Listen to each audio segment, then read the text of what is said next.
శ్రీమాత్రే నమ. జయ గురు దత్తాత్రేయ నమ.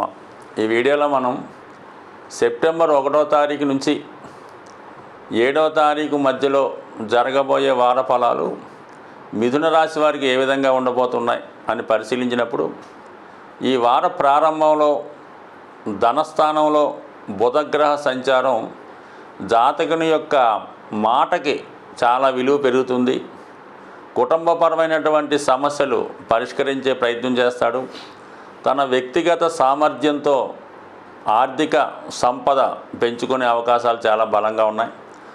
ఈ విధంగా బుధుడు ధనస్థానంలో ఉంటూ 4వ తారీఖు తర్వాత తృతీయ స్థానంలో చేరి రవిగ్రహంతో కలిసి ఒక నిపుణ యోగాన్ని ఏర్పడడం జరుగుతుంది. ఈ కారణం వల్ల జాతకుడు తన సామర్థ్యాన్ని విపరీతంగా పెంచుకునే ప్రయత్నం చేస్తాడు.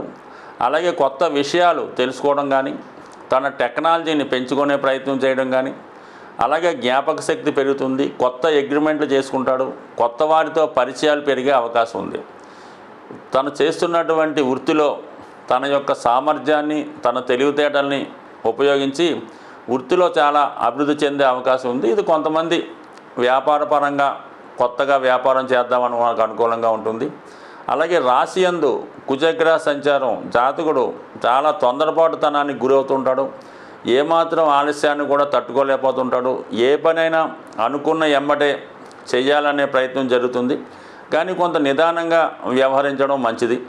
సో ఏదైనా ఇది ఫిజికల్ ఫిట్నెస్ కోసం ప్రయత్నం చేస్తున్న వారికి చాలా అనుకూలించే అవకాశం ఉంది. అలాగే క్రీడా రంగంలో ఉన్న వాళ్ళకి ఏదైనా దేహ దారుఢ్యానికి సంబంధించి పర్సనాలిటీ టెస్ట్ కొరకు ఈ పోలీస్ డిపార్ట్మెంటు అటువంటి వాటిలో ప్రయత్నం చేస్తున్న వారికి వారి యొక్క ఫిజికల్ ఫిట్నెస్ చాలా అనుకూలంగా ఉంటుంది.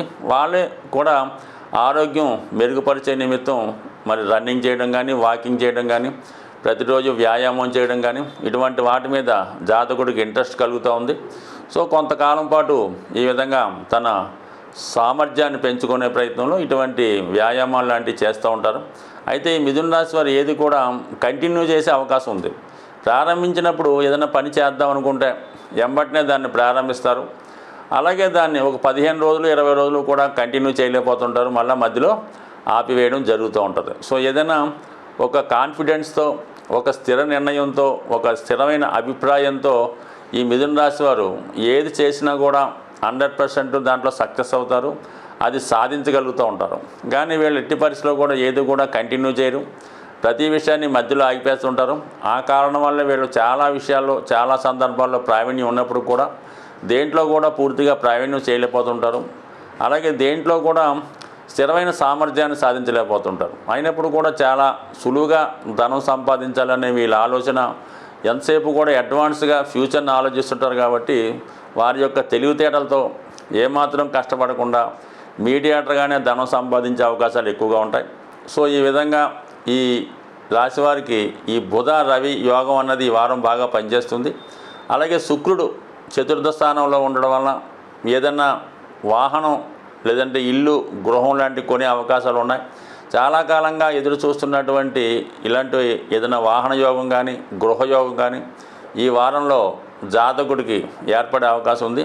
But for the same time ఏదైనా కొనుక్కునేటప్పుడు మోసం లాంటిది జరిగే అవకాశం ఉంది. కాబట్టి అన్ని డాక్యుమెంట్లు కరెక్ట్గా ఉన్నాయా లేదా, స్థిరమైనటువంటి వాల్యూ ఉందా లేదా అన్న విషయాన్ని జాగ్రత్తగా చూసుకొని మీడియేటర్స్ నమ్మకుండా స్వతహాగానే దగ్గరుండి ఈ కొనుగోలు చేసినా అమ్మినా జాగ్రత్తగా చూసుకుంటే మంచిది. ఇప్పుడు రెండు నడుస్తున్నాయి అన్నమాట. అసలు స్థిరాస్తి అమ్మే అవకాశం ఉంది, అలాగే కొనే అవకాశం కూడా ఉంది. కాబట్టి జాతకుడు జాగ్రత్తగా వ్యవహరిస్తే ఖచ్చితంగా లాభం పొందే అవకాశం ఉంది. వచ్చిన ధనంతో ఒక మంచి ఇన్వెస్ట్మెంట్ చేసే అవకాశం కూడా ఉంది. ఈ వారంలో మరి వార ప్రారంభంలోనే 1వ తారీఖున మాస శివరాత్రి రాబోతుంది. ఖచ్చితంగా ఏ రాశుల వారైనా మాస శివరాత్రి రోజు మరి శివాలయంలో అభిషేకం చేసుకోవడం వల్ల మీకు నెలంతా శివుడికి అభిషేకం చేస్తే ఎటువంటి ఫలితం వస్తుందో అటువంటి ఫలితం రావడం జరుగుతుంది.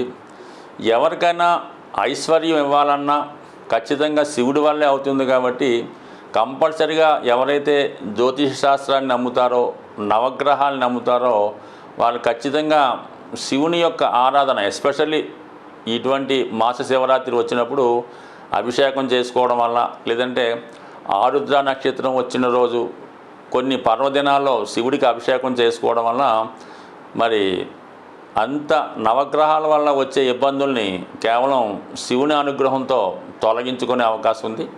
అలాగే మరి ఈ వారంలో వస్తున్నటువంటి ఇంకొక అదృష్టం ఏంటంటే ఈ వారం చివరిలో వినాయక చవితి రాబోతుంది.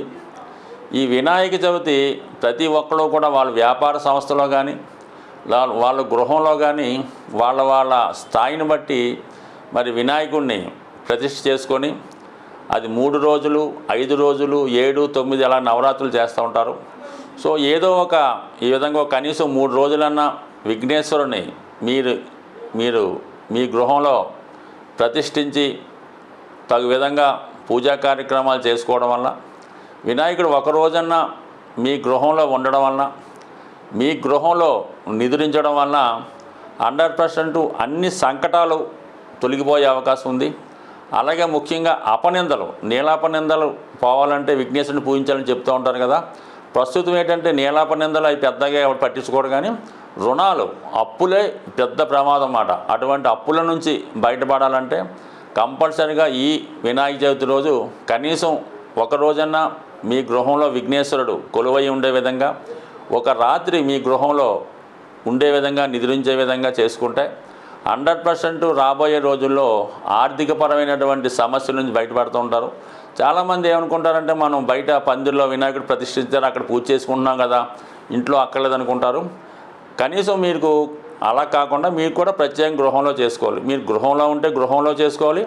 దాంతోపాటు మీ కార్యాలయం ఏదన్నా ఉంటే చిన్న ఆఫీసో ఏదో ఉంటుంది అక్కడ కూడా చేసుకోవాలన్నమాట. ప్రతి చోట కూడా మీకు 4 ఇళ్ళు ఉంటే 4 ఇంట్లో చేసుకోండి, 2 వ్యాపారాలు ఉంటే 2 వ్యాపార సంస్థల్లో చేసుకొని ఈ విధంగా విఘ్నేశ్వరుని మీరు నిలుపుకోవడం వల్ల అక్కడ సంవత్సరం అంతా కూడా వినాయకుడి యొక్క పాజిటివ్ ఎనర్జీ వచ్చి ముఖ్యంగా ఆర్థికపరమైన సమస్యల నుంచి బయటపడే అవకాశం ఉంది. మరి ఈ విధంగా ఏదో కారణాల వల్ల సాధ్యం కాకపోయినా కనీసం ఎవరో ఒకరితో మీ గృహంలో ఈ పూజ చేయించుకోవాలి తప్ప వినాయకుడు పూజ చేయకుండా ఆ రోజు ఆ గృహం ఉండకూడదు. మీరు తాళం వేసి ఉన్నా ఊరు వెళ్ళిపోయినా కానీ ఖచ్చితంగా మీరు ఆ ఇంట్లో ఆ రోజు వినాయక చవితి జరగకపోతే సంవత్సరం అంతా కూడా దాని యొక్క ప్రభావాన్ని మీరు చూడడం జరుగుతుంటుంది. కాబట్టి మీరు ఎంత దూరంలో ఉన్నా ఆ వినాయక చవితి రోజు వచ్చి లేదంటే మీ బంధువులు పంపించి మీ గృహాన్ని ఒకసారి శుభ్రం చేయించి వినాయక చవితి పూజ చేయించి మళ్ళీ మీరు మీ కార్యక్రమం చూసుకోవడానికి లాకేసుకోవచ్చు.